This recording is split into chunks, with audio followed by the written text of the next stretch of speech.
Morning class. आज control and coordination की हमारी 4th क्लास है। पहली 3 क्लासों में हम काफ़ी कुछ इसके बारे में पढ़ चुके। आज जो हमें पढ़ना है वो पढ़ना है एंडोक्राइन सिस्टम। हमारी बॉडी में या एनिमल्स बॉडी में एक सिस्टम काम करता है, जैसे नर्वस सिस्टम था ऐसे ही एक केमिकल सिस्टम जो काम करता है वो है एंडोक्राइन सिस्टम, जो हार्मोनल बेस्ड है। हमारी बॉडी में 3 तरह के ग्लैंड पाए जाते हैं। अगर मोटे रूप से हम देखें तो एंडोक्राइन ग्लैंड, एक्सोक्राइन ग्लैंड और हेटेरोक्राइन ग्लैंड।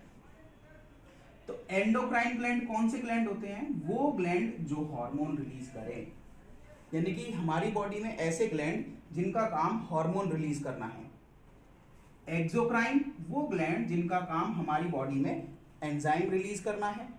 और हेटेरोक्राइन जो एंजाइम और हार्मोन दोनों ही तरह की चीजें रिलीज करते हैं, तो वो हेटेरोक्राइन यानी कि मिक्स ग्लैंड भी इनको हम कह सकते हैं।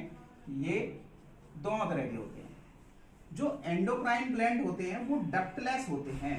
डक्टलेस का मतलब इनके पास कोई अपनी पाइप नहीं होती, अपनी ट्यूब नहीं होती जिसके जरिए ये अपना सिक्रीट किया हुआ मैटर कहीं तक पहुंचा सके। तो इसलिए ये सारा जो भी चीज छोड़ते हैं, जो भी सिक्रीशन करते हैं, वो डायरेक्ट सिक्रीट करते हैं ब्लड के अंदर, यानी कि जो भी केमिकल इन्होंने फॉर्म करा वो डायरेक्ट ब्लड में रिलीज कर देंगे और वो साइट ऑफ एक्शन पे ब्लड के साथ पहुंचेगा। जबकि जो एक्सोक्राइन ग्लैंड होते हैं उनके पास अपनी एक डक्ट होती है। डक्ट का मतलब अपनी एक पाइप। जैसे हमने पढ़े थे सैलिवरी ग्लैंड, तो आपने देखा था कि सैलिवरी ग्लैंड ब्लड के अंदर नहीं छोड़ता वो मैटर, वो सीधे हमारे मुंह के अंदर पतली पतली पाइपों के जरिए निकल के आता है और माउथ के अंदर सीधे रिलीज होता है। तो उनके पास अपनी पाइप होती है, अपनी पतली पतली पाइप होती है। वो जो मैटर छोड़ते हैं ये सीधे साइट ऑफ एक्शन, कि फॉर एग्जांपल यहाँ एक्शन है तो यही पाइप ओपन होगी आके। ऐसा नहीं है कि ये पूरी बॉडी में घूमते हुए आएंगे। तो ये जो अपना मैटर रिलीज करते हैं वो सीधे साइट ऑफ एक्शन पे करते हैं। जबकि हेटेरोक्राइन वाले जो हैं वो दोनों तरीके के हैं, उनके पास डक्ट भी है और वो अपना मैटर ब्लड में भी छोड़ते हैं। अगर हम एंडोक्राइन की एग्जांपल की बात करें तो हमारी बॉडी में जितने भी ग्लैंड हैं, pituitary gland, hypothalamus, thyroid, parathyroid, thymus, ये सारे एंडोक्राइन हैं। जबकि एक्सोक्राइन ग्लैंड की अगर हम बात करें तो इसके जो हमारे एग्जाम्पल हैं, जैसे सैलिवरी ग्लैंड जो हमने डाइजेशन में पढ़े थे, गैस्ट्रिक ग्लैंड, लीवर, ये ऐसे ग्लैंड हैं जो अपना मैटर जो है वो सीधे साइट ऑफ एक्शन पे छोड़ते हैं या एंजाइम रिलीज करते हैं। हेटेरोक्राइन ग्लैंड में जो एग्जांपल आता है वो है पेनक्रियाज का। पेनक्रियाज ऐसा ऑर्गन है जो जिसके पास अपनी डक्ट भी है और जो हार्मोन भी रिलीज करता है। इसकी जो स्ट्रक्चर है कुछ लीफ के जैसी होती है। आधे हिस्से में डक्ट होती है जबकि आधा हिस्सा जो है वो एंडोक्राइन पार्ट है। इसका जो आधा हिस्सा एंडोक्राइन वाला है उसका नाम होता है आइलेट्स ऑफ लैंगरहैंसिस। बहुत इंपॉर्टेंट पार्ट है ये आइलेट ऑफ लैंगरहैंसिस, जिसका मेन काम हमारी बॉडी में ग्लूकोज लेवल मेंटेन करना, डायबिटीज को बीमारी को कंट्रोल करना, जिसके बारे में हम आगे बताएंगे कि डायबिटीज बीमारी है क्या। तो ये हेटेरोक्राइन ग्लैंड बहुत ज्यादा इंपॉर्टेंट है। अब हम देखते हैं, अब हम मेनली फोकस करते हैं एंडोक्राइन ग्लैंड पे कि एंडोक्राइन ग्लैंड हमारी बॉडी में कहाँ कहाँ सिचुएटेड है। तो सबसे पहले हम बात करते हैं,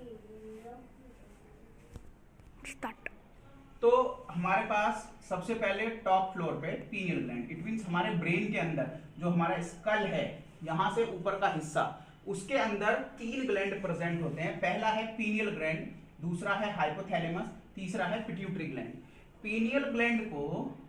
पिट्यूटरी ग्लैंड को हमारी बॉडी का मास्टर ग्लैंड भी कहा जाता है। जो मास्टर ग्लैंड का मतलब है जो पूरी बॉडी को कंट्रोल करे या सारे एंडोक्राइन सिस्टम को कंट्रोल करे।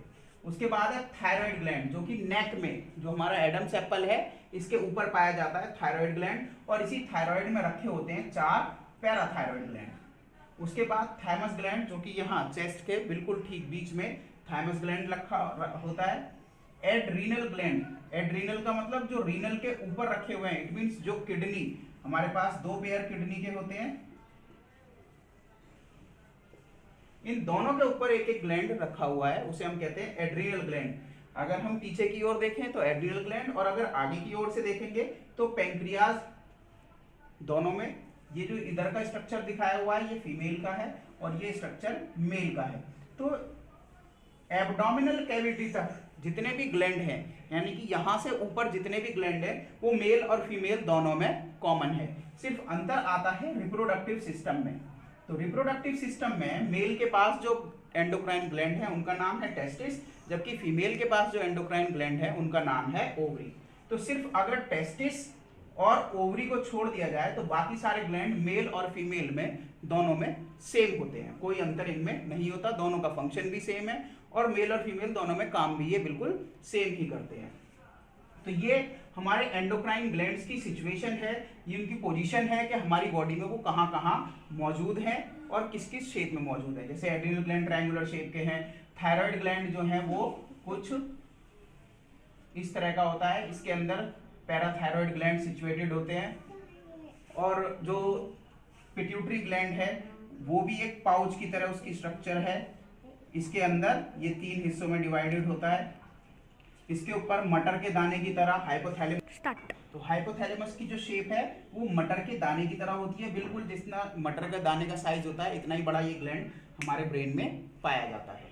तो ये सिचुएशन पोजीशन है ये हमारे ग्लैंड्स की।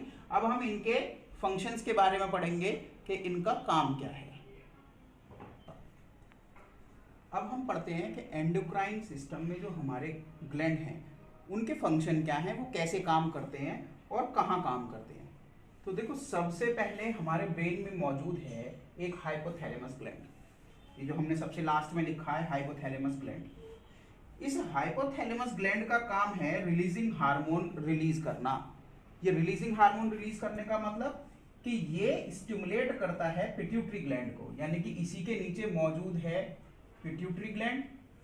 तो ये पिट्यूटरी ग्लैंड के पास हार्मोन छोड़ता है रिलीजिंग हार्मोन। जितने भी हार्मोन निकलते हैं उन सबका एक एक रिलीजिंग हार्मोन है। मान लो थायराइड का है तो थायराइड स्टिमुलेटिंग हार्मोन, तो इस तरह से ये रिलीजिंग हार्मोन छोड़ेगा, thyroid releasing hormone, adrenal releasing hormone, जिनका काम है कि पिट्यूटरी ग्लैंड को ये बताना कि समय आ गया है और तुम अब अपने हार्मोन रिलीज करना शुरू करो, या बॉडी की ग्रोथ के लिए अब इन चीजों की जरूरत है। तो सबसे पहले हाइपोथैलेमस अपना काम शुरू करता है और वो पिट्यूटरी ग्लैंड को रिलीजिंग हार्मोन रिलीज करता है। देन आफ्टर पिट्यूटरी ग्लैंड अपने अलग अलग हिस्सों से अलग अलग हार्मोन, स्टिमुलेटिंग हार्मोन रिलीज करती है, जिसका काम है, क्योंकि पिट्यूटरी ग्लैंड को ही मास्टर ग्लैंड कहा गया है, ये हमारी बॉडी का मास्टर ग्लैंड है, यही पूरी बॉडी को कंट्रोल करता है, मिड ब्रेन में सिचुएटेड है और पूरी बॉडी की ग्रोथ और डेवलपमेंट इसी के हाथ में है। तो हमारी बॉडी की जो ग्रोथ, हमारी लंबाई बढ़ाना, हमारे बॉडी ऑर्गन की लंबाई बढ़ाना, एक रेशो में बढ़ाना, ऐसा नहीं होता कि भाई ग्रोथ हार्मोन में हमारे हाथ लंबे हो गए हो, एक फिक्स प्रोपोर्शन में ये सारी चीजों को लेके चलता है। कब कौन सा ग्लैंड बढ़ाना है, कब किसको हार्मोन रिलीज करना है, ये सारा कंट्रोल जो है पिट्यूटरी ग्लैंड के हाथ में है। तो पिट्यूटरी ग्लैंड जो है वो ग्रोथ हार्मोन रिलीज करता है, जो कि हमारी बॉडी में काम करता है ग्रोथ एंड डेवलपमेंट का।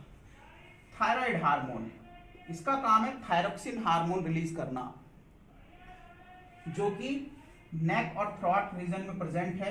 ये थायराइड ग्लैंड थायरोक्सिन हार्मोन छोड़ते हैं, और आजकल आपने सुना भी होगा थायराइड की बीमारी के विषय में। जो थायराइड की बीमारी है वो भी इसी ग्लैंड के ना काम करने की वजह से होती है, जिसमें या तो अत्यधिक मोटापा या अत्यधिक सूखना शुरू हो जाता है। तो इसका काम क्या है? इसका काम है regulation, metabolism of carbohydrate, fat, protein, इन सबको रेगुलेट करना कि इनका कब पाचन होना है, कितना पाचन होना है, कहाँ होना है। तो अगर यही काम बिगड़ जाएगा, अगर अत्यधिक पाचन हो गया, अत्यधिक मेटाबोलाइज कर दिया तो भी दिक्कत, नहीं कर पा रहा तो भी दिक्कत। तो इसलिए हमें थायरोक्सिन हार्मोन का पूरा प्रॉपर ध्यान रखना पड़ता है। इसीलिए हमें अपनी डाइट में आयोडीन की जरूरत ज्यादा पड़ती है। इसीलिए कहा जाता है कि अपनी डाइट में आयोडीन की मात्रा लेनी चाहिए। अगर आयोडीन हम नहीं लेते तो इस ग्लैंड में स्वेलिंग आ जाती है और रोग हो जाता है गॉइटर का। घेंगा रोग आपने सुना होगा, गर्दन जिसमें फूल जाती है। एड्रिनलिन हार्मोन, ये वो हार्मोन है जो एड्रिनल ग्लैंड द्वारा छोड़ा जाता है। ये एड्रिनल ग्लैंड दोनों किडनी के ऊपर प्रेजेंट होता है। एक ट्रायंगुलर शेप का ग्लैंड है जो कि हमारे ब्लड प्रेशर, हमारी हार्ट बीट और इमरजेंसी के दौरान कार्बोहाइड्रेट मेटाबॉलिज्म को मेंटेन करता है। अचानक से घबरा जाना या हमारे जो एंटी स्ट्रेस हार्मोन है उन्हें रिलीज करना, ये सारे काम इस एड्रिनल ग्लैंड के हैं। एक एड्रेनलिन और दूसरा एक और छोड़ता है, ये नॉर एड्रेनलिन नाम का हार्मोन भी यहीं से रिलीज होता है, जिसका काम होता है अचानक से डरने के बाद हमें शांत करना या कंट्रोल करना। तो वो एंटी स्ट्रेस हार्मोन कहलाता है। अगला है इंसुलिन, ये पेनक्रियाज से रिलीज होता है और पेनक्रियाज मौजूद होता है स्टमक के ठीक नीचे, जिसका काम है ब्लड शुगर को मेंटेन करना। जो डायबिटीज की बीमारी होती है वो इसी हार्मोन के ना निकलने की वजह से होती है, इसलिए हमारा ब्लड शुगर जो है मेंटेन नहीं हो पाता, वो धीरे धीरे बढ़ने लगता है और हमें शुगर की बीमारी हो जाती है। टेस्टोस्टेरोन, टेस्टोस्टेरोन वो हार्मोन है जो सिर्फ मेल में ही निकलता है, फीमेल में नहीं निकलता। तो मेल में ऑर्गन होते हैं टेस्टिस, जो कि मौजूद होते हैं लोअर एब्डोमेन एरिया में, या हम जिन्हें कहते हैं हमारे रिप्रोडक्टिव रीजन जो है, हमारा प्राइवेट पार्ट जो है, वहां ये सिचुएटेड होते हैं और वहीं से हार्मोन रिलीज होता है टेस्टोस्टेरोन, जिसका काम है एक तो प्यूबर्टी लाना यानी कि सेक्सुअल मैच्योरिटी। जितने भी चेंजेस हमारी बॉडी में आते हैं, जब हम एडोलसेंस एज में कदम रखते हैं, टीनेजर्स में कदम रखते हैं, तो हमारी बॉडी में जितने भी चेंजेस आते हैं, बियर्ड एंड मॉस्चेक आना, शोल्डर बाहर हो जाना, आवाज में चेंजेस आना, प्यूबिक हेयर का डेवलपमेंट, सेक्सुअल ऑर्गन का development, all this things are comes in this. तो टेस्टोस्टेरोन का काम है ये सारा, और टेस्टिस रिलीज करते हैं इस हार्मोन को। ऐसे ही फीमेल के अंदर भी एक हार्मोन होता है जिसको हम कहते हैं एस्ट्रोजन, जो कि ओवरीज से रिलीज होता है। ये भी सेम पोर्शन में सेम सिचुएटेड है और इनका भी सेम काम है। फीमेल के अंदर भी आवाज में चेंजेस आना, उनकी ब्रेस्ट और बैक इन दोनों में ग्रोथ होना, ये सारे काम जो हैं एस्ट्रोजन हार्मोन के हैं। रिलीजिंग हार्मोन के बारे में हमने आपको बता ही दिया कि हाइपोथैलेमस का काम है, जो कि मिड ब्रेन में प्रेजेंट होता है, और स्टिमुलेटिंग हार्मोन छोड़ता है या रिलीजिंग हार्मोन छोड़ता है पिट्यूटरी ग्लैंड के लिए कि वो आगे के हार्मोन्स को छोड़े। तो ये सारे वो हार्मोन हैं जो अलग अलग ऑर्गन द्वारा छोड़े जाते हैं और ये उनका फंक्शन है। अब हम बात करते हैं आयोडीन, आयोडाइज सॉल्ट नेसेसरी क्यों है। तो ये आयोडाइज सॉल्ट नेसेसरी इसलिए है कि जो थायरोक्सिन हार्मोन है, जैसा कि हमने पहले बताया कि थायराइड ग्लैंड को थायरोक्सिन हार्मोन रिलीज करने के लिए आयोडीन की जरूरत होती है, और यही मेटाबॉलिज्म करता है हमारी इन सब चीजों का, इसलिए हमें हमारी डाइट में थायराइड ग्लैंड आयोडीन लेना चाहिए। दूसरी इंपॉर्टेंट बात, डायबिटीज क्या होती है। अब हम बात करते हैं कि डायबिटीज किसे कहते हैं। तो डायबिटीज दो टाइप की है। डायबिटीज जो डायबिटीज है वो हमारी बॉडी में या इंसानों में दो तरह की डायबिटीज मुख्य रूप से पाई जाती है। एक होती है डायबिटीज मेलिटस और दूसरी होती है डायबिटीज इंसिपिडस। तो ज्यादातर जो है डायबिटीज मेलिटस पाई जाती है, जो कि होती है इंसुलिन हार्मोन ना निकलने की वजह से।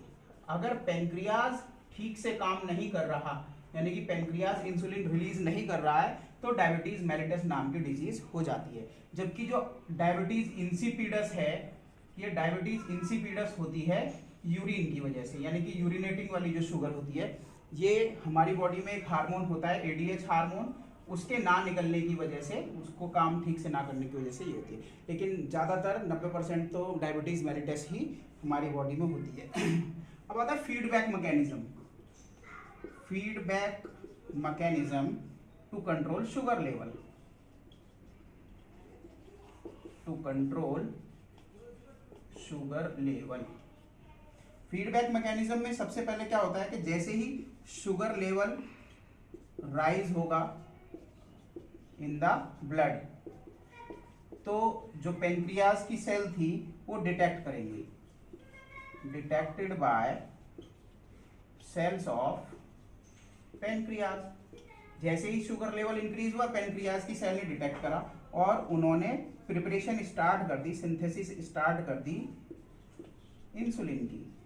इंसुलिन बनना शुरू हो जाएगा। जैसे ही इंसुलिन अपना बाहर निकलेगा, ब्लड शुगर जो है उसका लेवल डाउन आ जाएगा, गिर जाएगा, और जैसे ही डाउन होगा ब्लड इंसुलिन की जो मैन्युफैक्चरिंग है, इंसुलिन की जो सिंथेसिस है वो रुक जाएगी, स्टॉप हो जाएगी। तो ये जो स्विच ऑफ फीडबैक सेंट है, तो जैसे ही ब्लड शुगर लो हुआ तुरंत ऊपर मैसेज जाएगा कि भाई अब इंसुलिन को बनाना बंद कर दो, तो वो स्टॉप कर देता है। तो पूरा टाइम ऐसा नहीं है कि इंसुलिन बनता रहता है, निकलता रहता है। ये सिर्फ तभी काम करता है जब हमारी बॉडी में शुगर का लेवल बढ़ता है। खाना खाने के तुरंत बाद काम करना शुरू करेगा, या आपने देखा होगा कई बार जब हम फास्ट रखते हैं तब ये हमारी बॉडी में बनेगा नहीं, तो क्योंकि हमें शुगर की उस समय ज़रूरत है। तो ये चैप्टर आपका अब ख़त्म हो गया है। मैं इसके क्वेश्चंस आपको भेज दूंगा, आपको जो करके मुझे वापस भेजने होंगे। Thank you very much.